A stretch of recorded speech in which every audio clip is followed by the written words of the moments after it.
Yo, what's up, guys? It's Noah here, breaking down the NBA slate on Draftkings and Yahoo for Tuesday, January the 28th. We're going to go through Tuesday's 8-game slate. It was supposed to be a 9-gamer, but the Lakers and Clippers game for Tuesday night did get postponed because of the death of Kobe Bryant. So just an 8-game slate today. We'll go through these 8 games position by position, or we'll look at this slate position by position, talk about the players that stand out to me the most, looking at this slate the night before, recording this video on Monday night. These are just some of my early thoughts. If you guys do want to get access to all of my updated thoughts on the slate, all of my updated and in-depth content, I do have that available over on Patreon. I do provide a lot of updated content over there. I'll post my article in the afternoon, usually around 2 o'clock Eastern Time. It's usually like anywhere from 8 to 10 pages long, breaking down the slate, writing up all my favorite plays at each position, the guys that I have the most interest in. You can get access to my article. I do give updated core plays over on Patreon. I usually post those an hour or two before lock after we get injury news, especially like on a day like yesterday on Monday's slate with all that injury news breaking throughout the day. Harden being out, Clint Capella unexpectedly ruled out, Derrick Rose wound up being out close to lock. Things can definitely change, so I do suggest you guys at least check out the Patreon content, see what I have to offer over there. Get in our Discord chat so you can talk through the slate with us. I'm up in the Discord up until lock, answering questions, just trying to help you guys build out your lineups as best as you can. But before we do get started looking at today's slate, guys, as always, I would appreciate it if you would drop a like down below. If you are new to the channel, if you have not subscribed yet, definitely would appreciate it if you would hit that subscribe button as well and click the notification bell, so that way you do get notified every time I upload. You'll never miss out on any of my new videos. We'll start off at point guard today. Looking at the top here, Luka Doncic, most expensive option on DraftKings, $12K. Also the most expensive point guard on Yahoo as well at $57. So I think Luka's a fine play here at home against the Suns. This is a back-to-back for the Mavericks. I would expect Luka plays. I mean, I have no reason for him not to play. I would expect he plays and he's a full go at 12K. I mean, he's worth his salary. Even with Porzingis back, like Luka still has elite numbers, even with Porzingis on the floor, averaging like 1.7 fantasy points per minute, something close to that, like a 35% usage rate. It's just a matter of like what kind of value do we get today. And right now, just looking at this slate on Monday night, there's not a lot of great value that I see. There's not a lot of injuries. There's some injuries to watch, like Ricky Rubio. He's questionable. If Ricky Rubio were to wind up out, like that would maybe open up some value. But we know Tatum's doubtful. That's not really going to open up any value. We know Joel Embiid. I think he's expected to be out again, or he's actually listed as questionable, so maybe Joel Embiid returns today. It's just tough. Like the only potential value play we could have today would be from the Suns with Rubio out. Maybe some value will open up as the day goes on Tuesday, but right now it does look pretty tough to get Luka in, so just looking at this slate, it might be a slate where we kind of look to build sort of a mid-range kind of lineup, not really go stars and scrubs just because that's not really viable given the lack of value. Even guys like Trae Young, Ben Simmons, don't really know if I'm going to get to these guys today, especially like if Joel Embiid's back. I don't really have a ton of interest in Ben Simmons at 10K. I know Ben Simmons has been playing at an elite level recently. It's a great matchup against the Warriors, but if Embiid winds up returning for this game, like that does take a little bit of a hit to Simmons. I mean, the dude's getting huge minutes right now. He's playing like 38 minutes almost every night, 37, 38 minutes.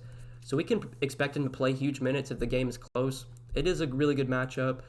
Simmons is in play. I just don't know if I'm going to be going there, me personally, at that price tag. Like I think I'd much rather play Trae Young, even in a tough matchup against the Raptors. Trae Young is still a guy that you can look to. I mean, for what it's worth, he's had no trouble at all in this matchup. Through 2 games against the Raptors, he's averaged 68 DraftKings points. I mean, this dude has elite upside. This guy has 70, 80 point upside. He's got the chance to put up 40, 50. Like, he has triple-double upside. He could easily go for 40, 10, and 10, and I wouldn't be surprised at all. He can rebound. Obviously, he's going to get a ton of assists. He's the primary ball handler. His assist rate, pretty sure it's like 35, close to 40% this season. We'll take a look at his numbers this season. I know Trae Young, in terms of usage, his usage rate's like over 30%. Yeah, 35% usage rate for Trae Young on the season. We can take a look at his assist percentage. The assist percentage is at 41.5%, averaging 1.44 fantasy points per minute. The dude's an all-star this season, and I think he's worth it. I mean, this guy has been playing at an elite level this season. He's a great offensive player. Even in a tough matchup against the Raptors, like 10,300, you could still argue that Trae Young is a little bit too cheap today. So if I'm going to pay up for one point guard, It's probably going to be Trae Young on both sites. Even at $48 on Yahoo, even though he's only $9 cheaper than Luka, I still think I'd rather take the savings and play Trae Young today. So I do have some interest in Trae Young. Don't think he's going to be a core play for me unless we just get a lot of value and it's easy to get to him. But I think he will be a guy I keep my eye on for sure. I do want to talk about Fred VanVleet, specifically on Yahoo. I think VanVleet still stands out a ton over there. His price tag is just not moving on Yahoo. He's still $30 after putting up consecutive games of 40 fantasy points. I mean, last 3 games, he does have 2 of his last 3 with over 40 fantasy points. Put up 40 against Philly, 43 against the Spurs. Against Minnesota, he had 47 fantasy points.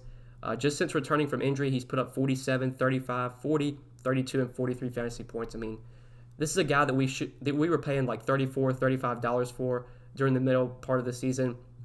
Since he's returned from injury, his price tag really hasn't adjusted, especially on Yahoo, to what it should be. Plus, you factor in the incredible matchup against the Hawks. I love Fred VanVleet at only $30 on Yahoo. I think he really stands out as one of the better overall plays at shooting guard. I think he's just underpriced. He's getting big minutes right now. He's back to playing huge minutes, 40 minutes, 39 minutes, 41 minutes. Don't know if we get 40 minutes from him against the Hawks because this game does have a little bit of blowout potential, but still like 33, 34 minutes from Fred VanVleet in this matchup easily makes him a really good play at $30 on Yahoo.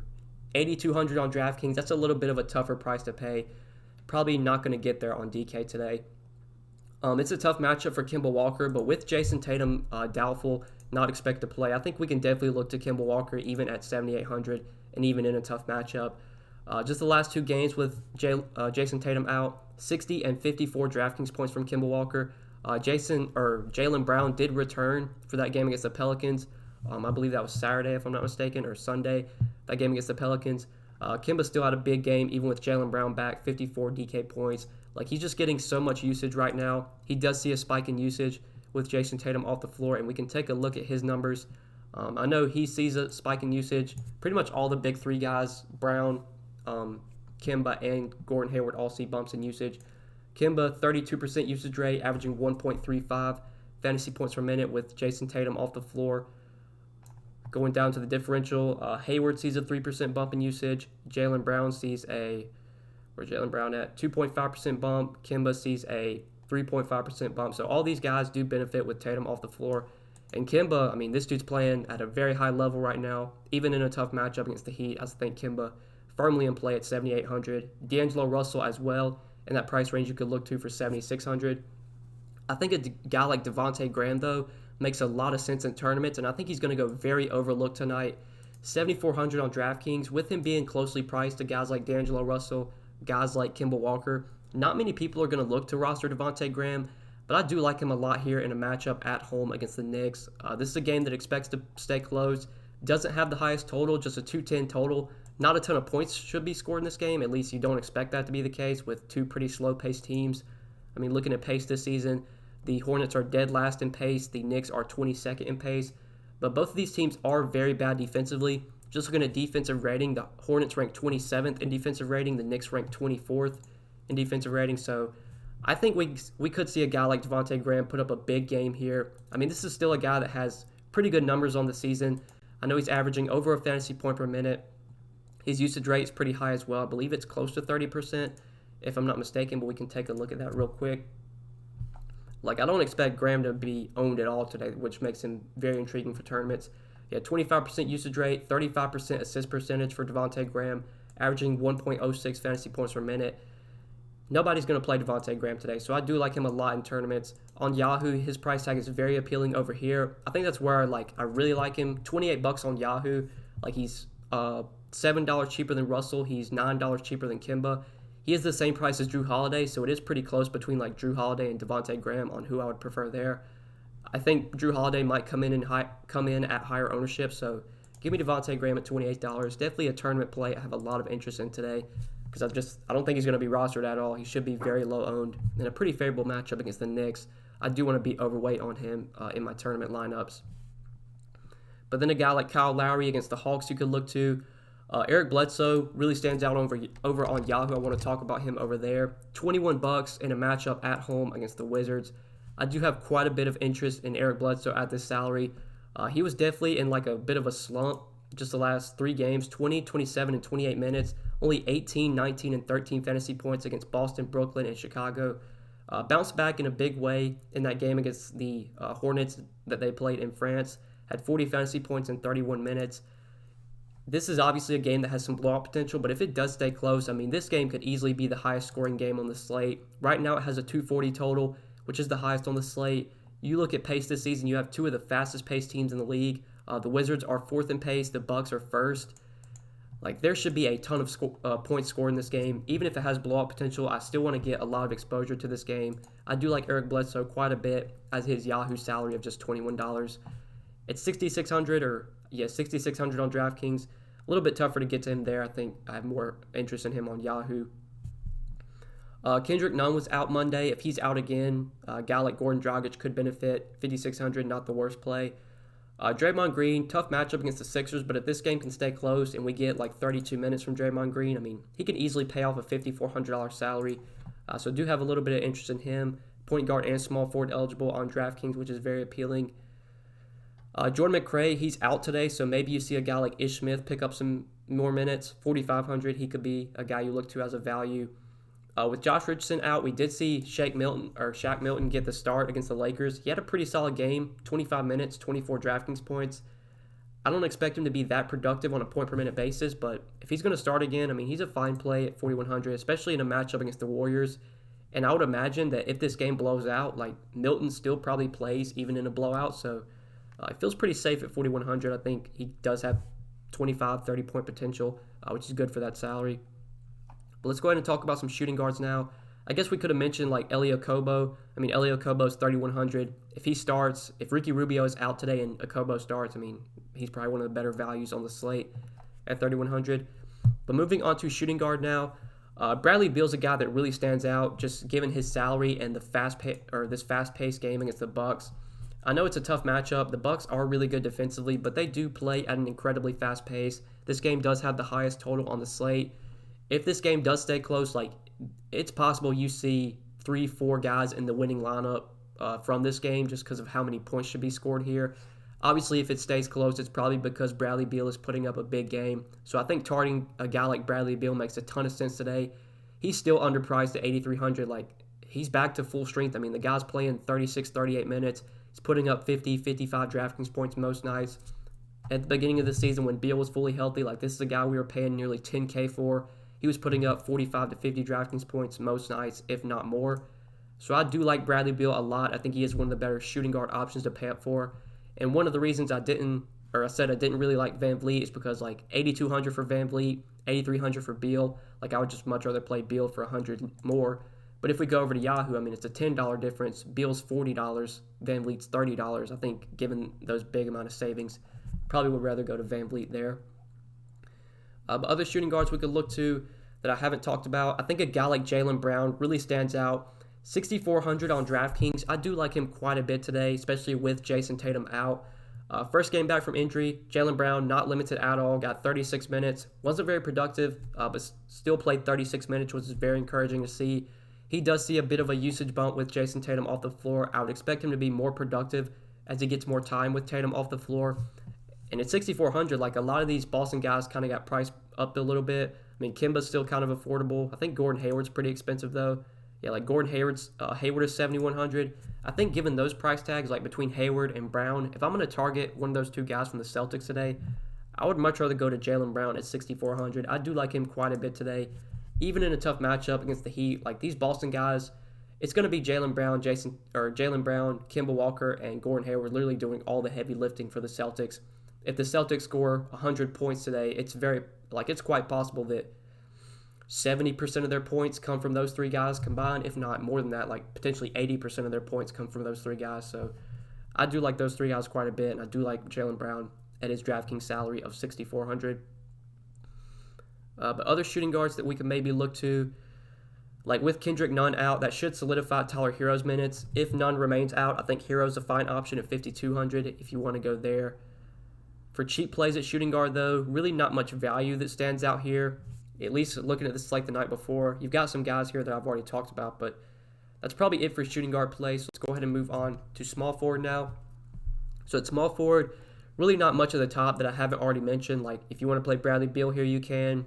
Brandon Ingram's price is coming down a lot, but since Zion has been inserted into the lineup, and now that Zion's with the team and playing, like that has definitely hurt Brandon Ingram. His numbers have gone way down. I mean, you just look at his game log. I know game log doesn't mean everything, but it's definitely concerning to see just like the last 5 games. He only has 39, 43, 30, 25, and 26 DraftKings points. Zion is a high usage player. He's going to be a productive player when he's on the floor. He will take some usage away from Brandon Ingram.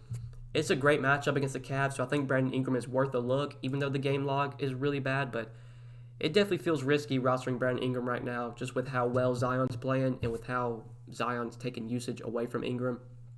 Like, honestly, especially on Yahoo, like if I'm going to roster one of those two guys, whether it's Ingram or like Drew Holiday, like Ingram is $35 on Yahoo, Drew Holiday's $28. Like, just give me Drew Holiday over Ingram. On DraftKings, their price tags are pretty similar. Drew Holiday $7,900, Ingram $7,600. Probably would rather go to Ingram between the two, but both guys I'm not like in love with at their salaries, just given that since Zion's come back into the lineup, like neither guy has been performing at that high of a level. So let's take a look at some other small forwards.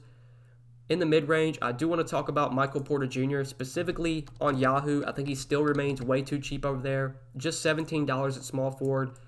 Even with Gary Harris back the last game, I believe the last 2 games Gary Harris has played, Porter Jr. still played about 24 to 25 minutes off the bench. I think that's what he's going to play most nights, if not more, especially like if he gets really hot off the bench. There's a chance Michael Porter could get like 28 to 30 minutes. I mean, this guy has been incredibly productive on a point-per-minute basis. You just look at the game log since he's started to get consistent minutes. 22, 39, 43, 25, 44, 30, 28 fantasy points. It's been very productive. At a $17 salary, I'm looking for about 30 fantasy points, and I think Michael Porter Jr. can easily get that, especially in a good pace-up matchup against the Grizzlies. The Grizzlies are playing at the 3rd fastest pace in the league. Pretty much anybody who Denver plays is going to be a pace-up spot, but Denver 29th in pace this season. Michael Porter Jr. should thrive in this matchup, and at his Yahoo salary of $17, he really stands out as one of the better options to go to at that position. But just other small forwards, you can play Draymond Green here, who I talked about. I have a little bit of interest in today. With Jordan McRae out, Troy Brown should get some more minutes, so at $4,500, I think he's a guy you could look to as a value. But other than that, that's probably it for me. Like Kyle Anderson, I guess you can maybe go to. He got the start last game with Jay Crowder out, 29 minutes, 27 DraftKings points. Pretty sure Crowder has already been ruled out today. So assuming Anderson starts again at $4,100, he's not the worst value play, but definitely not a must play by any means. Just looking at Crowder, yeah, Crowder's doubtful, so he's not expected to play. You could definitely go to Kyle Anderson at $4,100, but still, like at $4,100, not a must play by any means. But let's go ahead and take a look at power forward now. So at the top of this position, you do have Giannis at the top for $12,100 against the Wizards. I mean, really good spot for Giannis, obviously. I think choosing between like him and Luka, I would probably rather play Luka against the Suns for just $100 less. I would say both guys project pretty similarly, but Luka most likely plays 4 to 6 more minutes than Giannis, if not more. We know Giannis is not going to play massive minutes right now. Like they're giving him about 32 or 30 to 32 minutes most nights.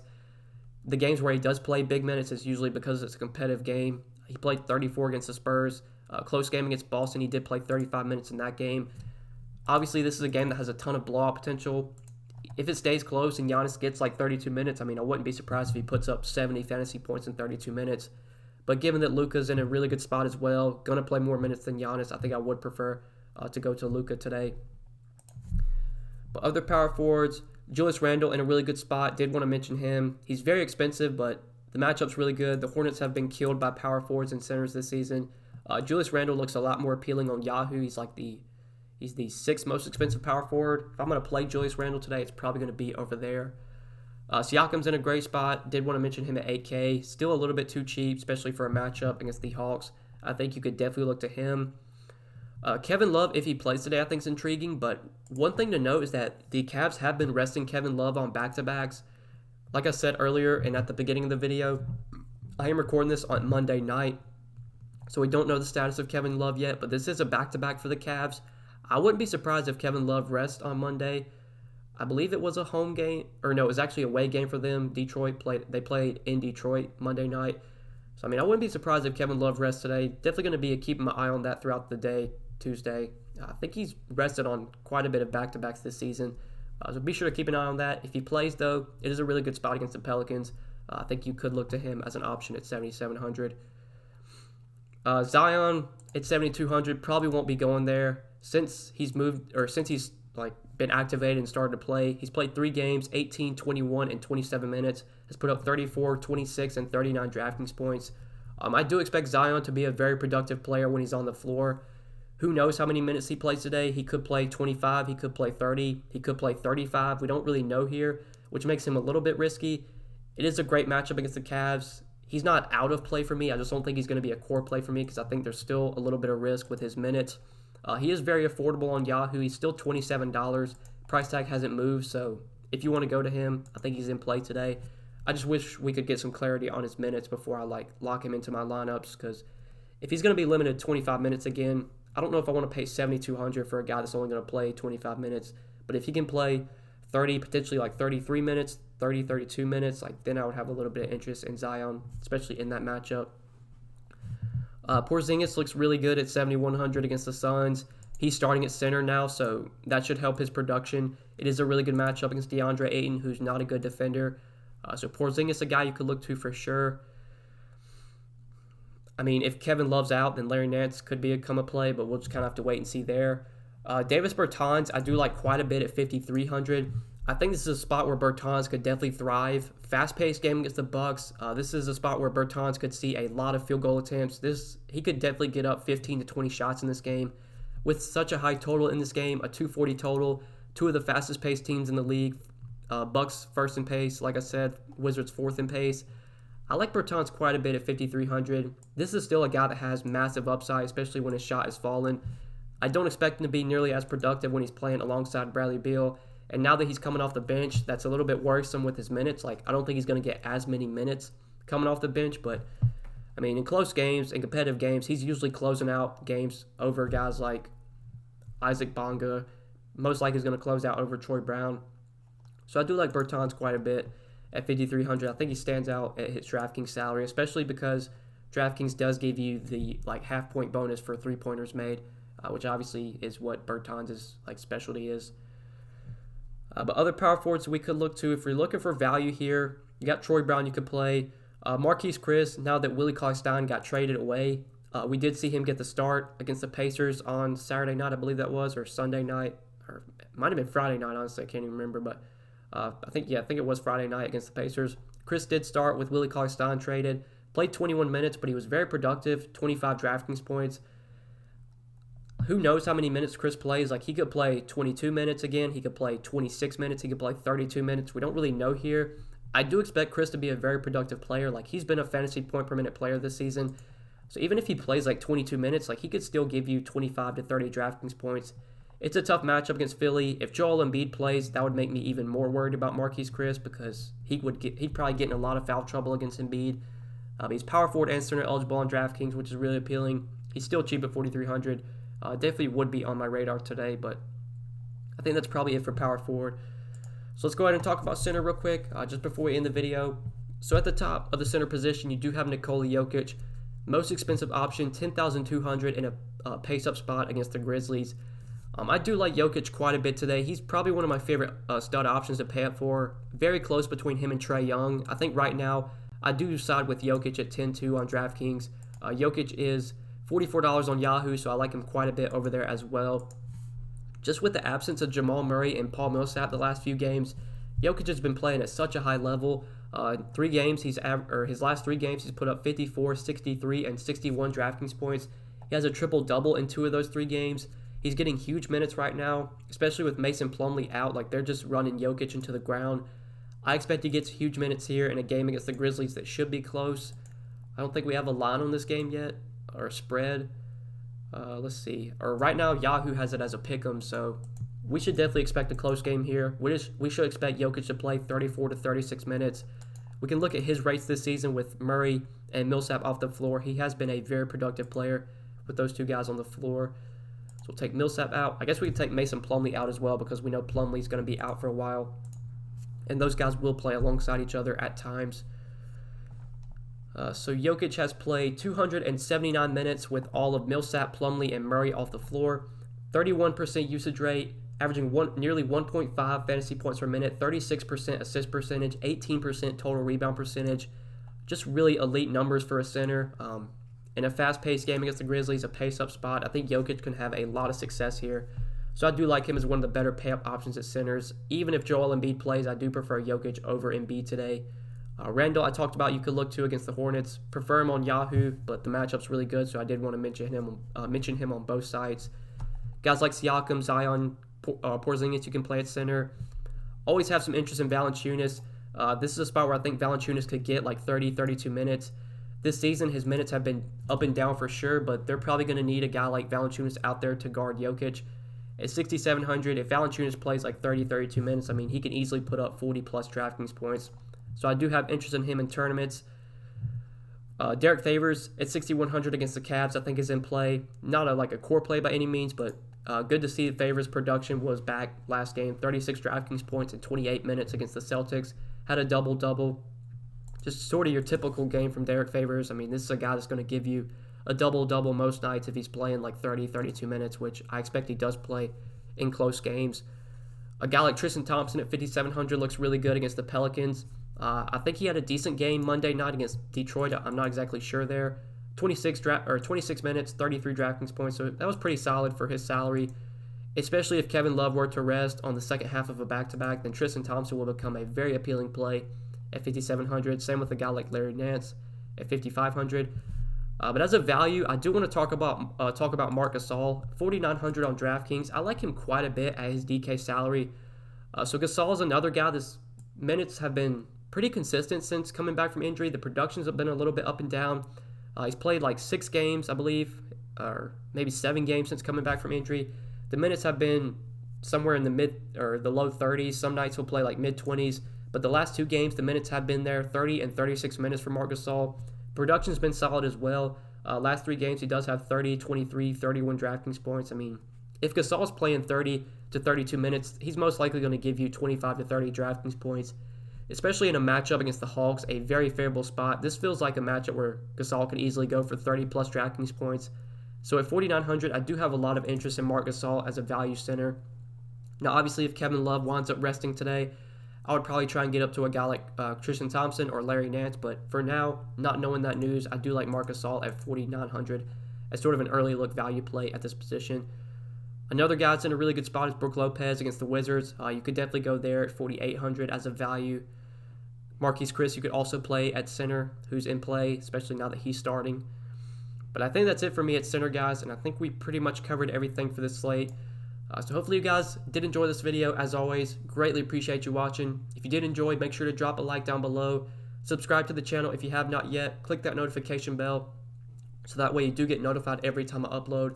Also, if you haven't yet, you can follow me on Twitter, link down below, at DFS by Noah. You can also check out my Patreon content, link down below. I will have my article posted on Patreon in the afternoon. I'll have updated core plays posted an hour or 2 before lock. If you do become a Patreon member, you can get access to our Discord chat through the slate with us just throughout the day. I'll be in Discord throughout the day and up until lock, answering questions, trying to help you guys build out your lineup. So check all that out, like and subscribe, and I think that's pretty much it, guys. Thanks for watching, and we'll see you tomorrow. Peace.